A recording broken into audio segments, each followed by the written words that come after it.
मागील भागात आपण पाहिलं की दुधाचे दर आपल्या हातात नसतात, पण दूध उत्पादनाचा खर्च मात्र आपल्या हातात असू शकतो. आणि हेच फायदेशीर दूध व्यवसायाचे गणित आहे.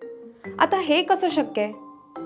जर आपल्या गोठ्यात अशा गायी असतील ज्या प्रत्येक वेतात 5,000 ते 6,000 लिटर दूध देतील, दिवसाला सरासरी 17 ते 20 लिटर दूध देतील आणि विल्यानंतर सर्व गायी गाब जातील.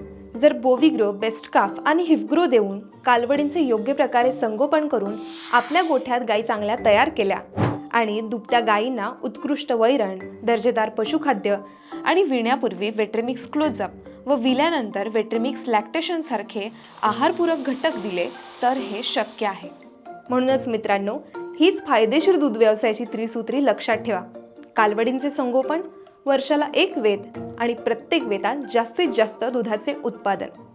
जर आपण अशी गाय आपल्या गोठ्यात तयार केली तर नक्कीच कमीत कमी खर्चात जास्तीत जास्त उत्पादन घेता येईल आणि दूध व्यवसाय साधा, सोपा आणि फायदेशीर होईल.